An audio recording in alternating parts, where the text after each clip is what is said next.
Welcome to our Tuesday's broadcast of the Gospel Truth. Today I'm continuing to teach on how to find, follow, and fulfill God's will. I've been on this teaching for a long time. This is my fourth week, and I'm just now into the middle of this teaching. I'm going to try and speed up a little bit, but I first of all talked about how to find God's will, and that's essential. And then for nearly 2 weeks, this is into my second week of teaching, I'm talking about how to follow God's will. And I've made these points that knowing God's will for your life is essential, but that's not all there is. You also have to learn how to follow God, how to do it God's way. There is a timing to the things that God has for you. None of us step directly into the perfect fulfillment of God's will all at one time. There's steps and stages in growth. And so there's a number of things that we have to learn in order to follow God. And this is where a lot of people miss it. I think that the vast majority of people don't really know what God's will for their life is, but then some who know God's will for their life try and do it in their own strength and power. And you know, let me use ministers as an example. I heard this statistic, and again, I don't know exactly how they come up with all of this, but I heard a statistic that 80% of people who enter the ministry quit within 5 years. That's quite an indictment. Now, there could be multiple reasons for that. I think some of them probably weren't called to the ministry and it just wasn't working and they get out. But I do believe that some people who are called quit because there are a lot of difficulties that go with starting a ministry and doing the things that go with that. And then the statistic goes on to say that out of those 20% who are still in the ministry after 5 years, 80% of those are facing burnout. They're ready to quit and they're just on the verge of quitting. So if you add all of this up, that means that there's only 4% of ministers who are successfully ministering after 5 years. That's a huge statistic. And out of the people that I know who are facing burnout and stuff like this, it's because they're doing it in their own flesh. They are trying to serve God, and they may be like trying to pastor a church or to have a ministry like what I do or something, but they are doing it in their own strength and power. And I tell you, that is a recipe for burnout. God calls us to do things that are bigger than ourselves. And you've got to get beyond yourself in order to really fulfill and follow through on the things that God has for you. So I was using Moses as an example of this, and I've been teaching on this for over a week. So again, if you've missed any of this, please get these materials. I believe that they would really minister to you. But in Exodus chapter 4 is where the Lord appeared unto Moses in the burning bush. That actually took place in chapter 3, but it's continued into chapter 4. And the Lord told Moses 5 different times to go down to Egypt, bring the children of Israel out of bondage, and 5 different times he said, God, I can't do it. And finally, the Lord said, what's that in your hand? And he said, well, it's a stick, it's a rod.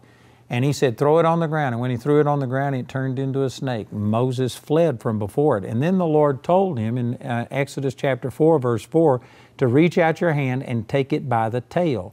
When you take a snake by the tail, that means that you aren't in control. That snake can turn and strike and bite you, and you could die as a result. For Moses to pick this snake up by the tail was him willing to lay down his life and possibly die if that's what God told him to do. And I think that there's much more significance to it than what most people read when they read this. This was the culmination of 40 years of Moses learning that, God, I blew it. I knew what your will for my life was, but I tried to accomplish it in my own strength and power. I've spent 40 years out here in the wilderness. The children of Israel are now 30 years overdue on deliverance from Egypt, according to the prophecy of Genesis chapter 15. And he was just saying, God, I'm wrong. I'll do it your way next time. I'll do anything. You give me another chance. I'll do whatever. So here's the Lord saying, all right, pick up this serpent by the tail.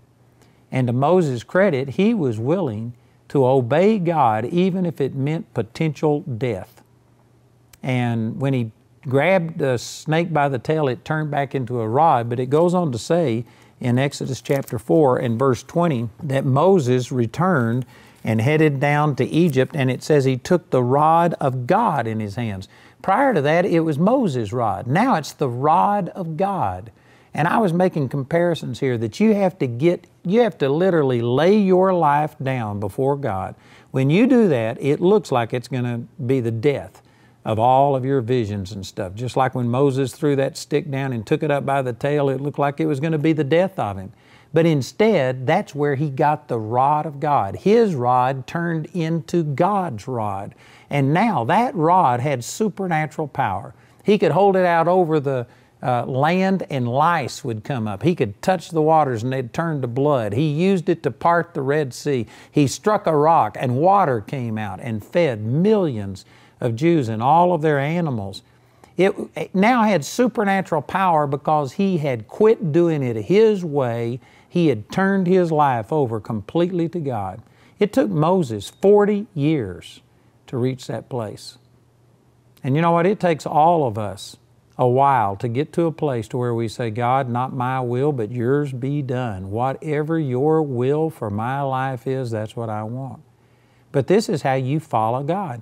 If you are a self-willed person, if you are trying to just use God to point you in the right direction, but then you are going to accomplish everything on your own power and in your own wisdom and in your own might, that's where disasters take place. That's how come people are burned out and ready to quit, is because they have taken the responsibility of all of these things upon themselves. I'm telling you, this is a great key here. It says he took the rod of God. That rod turned into God's rod. When you turn your life over to God and make an absolute surrender to Him and say, God, I'll do anything. I'll go anywhere. I'll do whatever. God gives you back your life, but it's now not your life anymore. It's like Paul said in Galatians 2:20. He says, I am crucified with Christ. Nevertheless, I live, yet not I, but Christ liveth in me. And the life that I now live in the flesh, I live by the faith of the Son of God, who loved me and gave Himself for me. It was not his life anymore. It was God's life. And this is the reason that Paul turned the world right side up. This is why he was able to see people raised from the dead. This is why God used him to write half of the New Testament books, is because Paul had given his life over completely to God. It was completely God's. This is how you follow God. You've got to be yielded unto Him as a yielded vessel. So all of that's true, but there's a flip side to this coin too. And let me just say that Moses in Exodus chapter 4 laid his life down, took it up by the tail, and went down. And because of his yieldedness to God, he did all of these miracles, these 10 plagues on the land of Egypt, and he came out of the land of Egypt. And I mean, it was miraculous. It was supernatural. God brought the mightiest nation on the face of the earth to their knees through a prophet with a stick. But it's because it was God's stick. It was because of what had happened, taken place between God and Moses. But in the 14th chapter, this is after they had come out of the land of Egypt. And in the 14th chapter, it says in verse 1, And the Lord spake unto Moses, saying, Speak unto the children of Israel that they turn and encamp between Migdol and the sea, over against Baal-zephon.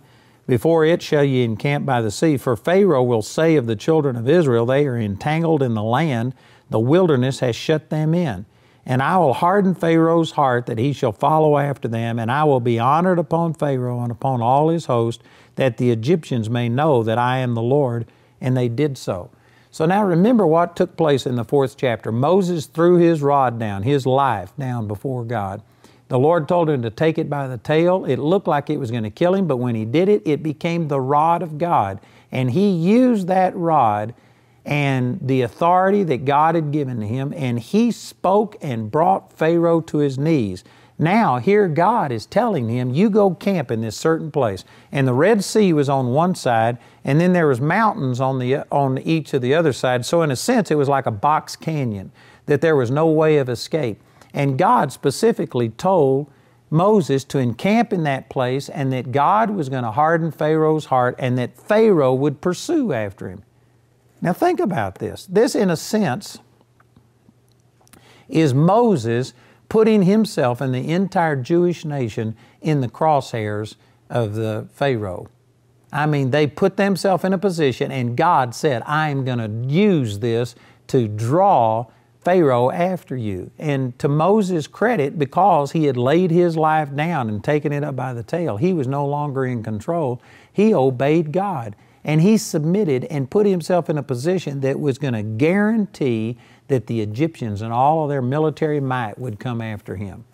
And so that's good. But the Lord went on and told him, and it says that the Egyptians, he's going to be honored upon Pharaoh and upon all of the host, and the Egyptians may know that I am the Lord. So in other words, this was the Lord saying that I'm not bringing the Egyptians down here to destroy you, but instead I'm going to be honored. I'm going to glorify myself.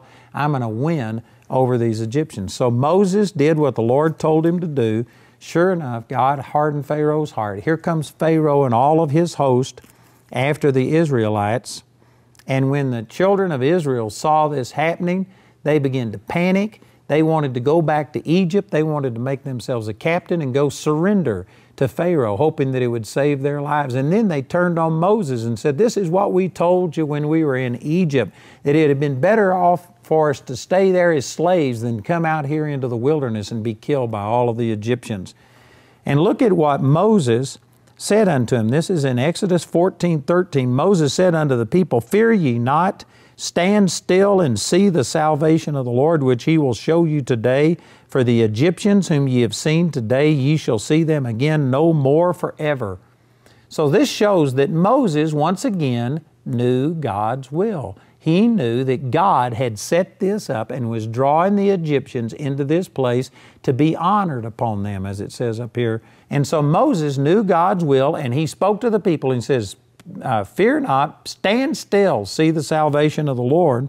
And then look at the next verse. It says in verse 14, he's continuing to say, the Lord will fight for you, and ye shall hold your peace. But then the next verse, verse 15, it says, the Lord said unto Moses, wherefore criest thou unto me? Speak unto the children of Israel that they go forward. Now this is amazing to me. So get this picture. Here's the Israelites in this situation where there was no retreat. They were trapped. Here comes the Egyptians down upon them to destroy and kill all of them. The people are in rebellion. Moses calms them by saying, fear not, stand still and see the salvation of the Lord. That these Egyptians who you see today, you will see again no more. God's going to fight for you.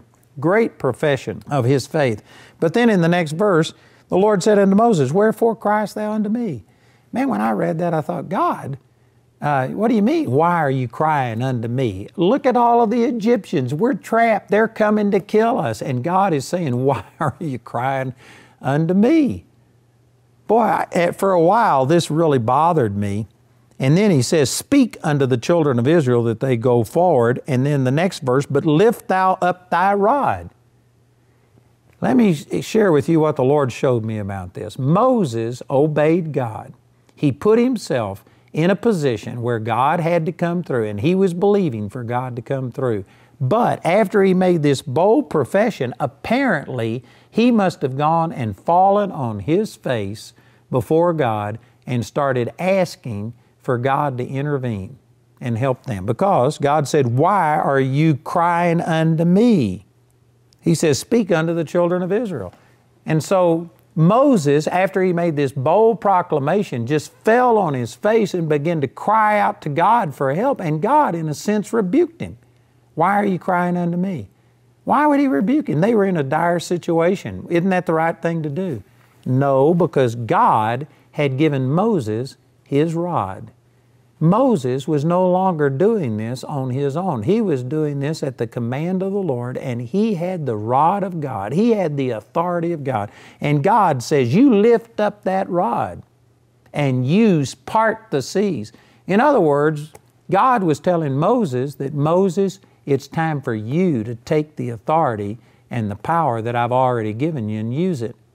And boy, here is something that they look like opposites. And many people can't reconcile these things. But to really flow in the supernatural power of God, you've got to harmonize these two apparent opposites. In Exodus chapter 3 and 4, you see where Moses had been self-willed. He went out and killed an Egyptian thinking he was bringing God's will to pass. But after 40 years in the wilderness, he reached to the place of saying, God, I can't do it. God, it won't work. He had lost this self-confidence. And so God had him throw his rod down, pick it up by the tail, and now he wasn't using his power. He wasn't operating in the flesh, in his own ability. He had the rod of God, and he went out and he used it. But now he was in a situation where he was once again reverting to, oh God, I can't do it. God, here come the Egyptians. God, we're going to be destroyed. And he was calling out to God when the truth was God had already given him his power and authority. And it wasn't time to plead with God for something. He already had what he needed. He needed to use the authority that he already had. Man, I don't know if that ministers to you, but this changed my life. This changed my life. You know, many of you have heard my testimony, but I've been an introvert when I was a kid. I was insecure, couldn't do anything. I had this encounter with the Lord in 1968, and I mean, God just touched me and changed my life.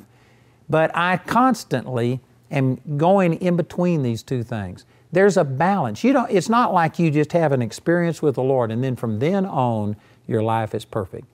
But I have these two extremes where I am super confident in the Lord. I can do all things through Christ, and yet I don't believe that I can do anything on my own.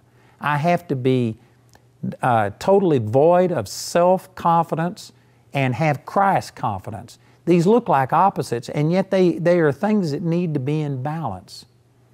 You know, without Christ, I can do nothing. But the truth is, I'm never without Christ. You have to maintain this mindset that, God, I'm nothing without you, and that's true. But, on the other hand, I'm never without Him. And so through Him, I can do all things, Philippians 4:13. These look like opposites, but they actually balance each other. And you never just get the perfect balance and do it perfectly. In my own life, I'll tend towards over here, oh God, I need you. God, I can't do anything without you. And I'll get out of balance. I'll start getting to where I'm emphasizing that too much, and the Lord will remind me that, you know what, you've laid your life down before me. You've taken it up by the tail, and now you've got my power, and you got my authority, and you need to use it. And so I'll start heading back over here and start thinking about the power and the authority that God has given me. And if I'm not careful, I'll get over there to where I don't recognize my dependence on the Lord. I'm so excited about the power and the authority that God's given me and I'll have to come back. And so the truth is, I go towards the things of God kind of like this. And I believe that that's the way that everybody is. This is what was happening to Moses. Moses at one time was so self-confident, he went out and tried to bring deliverance to the Jews through his own power. He failed miserably, and over a 40-year period of time, he came to the point of, God, I can't do it. I can't do it without you. So he had this experience where he threw his rod down, got the rod of God back, and he went down and brought deliverance to the Jews, and he used and exercised his authority. But here, he was in a situation where once again, he was beginning to get over into, oh God, I can't do it. Oh God, we've got to have you do something. And he was forgetting the fact that God had given him his power and authority. This same thing works for you and me. That, you know what, God has placed His power on the inside of us. And many people are asking for God to flow and God to solve this situation when the truth is He gave us the power to do it. For instance, in Matthew chapter 10, verse 8, He says, you go heal the sick, cleanse the lepers, raise the dead. He didn't tell you to pray for the sick to be healed. He told you to go heal the sick. That's implying that you have power. And if you go back to Matthew chapter 10, the first part of that chapter, He gave them power over all sickness and over all demons to cast them out and to cure infirmities. God has given us this power. And so you've got to get to where you recognize that without God, I can do nothing, but I'm not without God. He has given me His power, and in the name of Jesus, I command this sickness to leave. I command this poverty to leave. You've got to do those things. You know, I heard a man, Jack Taylor, preach a message on this in 1973. It was right after Jamie and I got married. And long story, but we had gotten an eviction notice that we were going to be kicked out of our apartment. And anyway, there's reasons for that. It wasn't God's fault. It was my fault because I thought I couldn't work a secular job if I was called to the ministry. And so I just wasn't ministering to very many people, and so I didn't have very much money coming in, and we were being evicted from our apartment. I went and heard Jack Taylor preach. He preached on this exact thing that I'm talking about.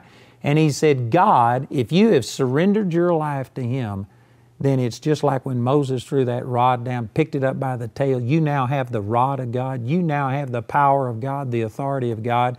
And if you're facing a difficult situation, instead of begging God to intervene, you need to take your authority and speak and command the power of God to manifest.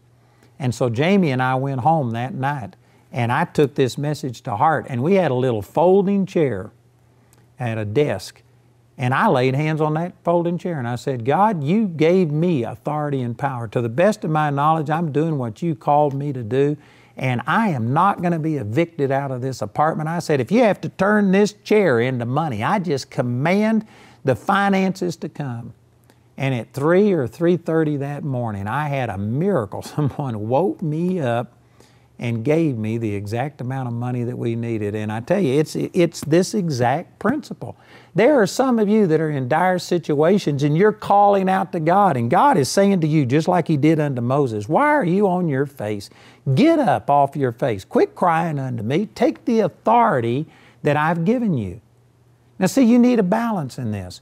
You need to recognize that without Christ, you're nothing. And so you aren't just sitting there arrogantly commanding everything to come to pass through your own strength and power. You need to recognize that without Christ, I'm nothing. But then on the other hand, you need to recognize that I'm not without Christ, and that God has given me His power and authority, and I have authority, and I am going to say to this mountain, I'm not just going to speak to God about my mountain, but I'm going to speak to this mountain and say, in the name of Jesus, I command you to get out of my life. You command these things that are fighting against you. You got to stand up and take your authority and power. Man, I tell you, this has transformed my life. And I'd like to have a formula that you just push this button and everything works, but it really all depends upon your personal relationship with the Lord. You can get to emphasizing your authority to such a degree that it actually leads you into being self-dependent, thinking that somehow or another it's you and it's your virtue that's doing all of this. And so the antidote to that is you got to recognize that without Christ you're nothing, that it's only through Christ you can do these things. But then you can focus on your inability to such a degree that you forget that you have been given the power and the authority of God. How do you keep these things in balance? The only answer to that I have is you got to maintain a vibrant relationship with God, and God will show you when you start getting too far in one direction. Spreekt het onderwijs van Andrew Wommack je aan en wil je je hierin verder verdiepen? Dan is Charis Bible College dé plek voor jou. Charis Bible College is de internationale bijbelschool van Andrew Wommack Ministries met vestigingen in verschillende landen, waaronder ook Nederland.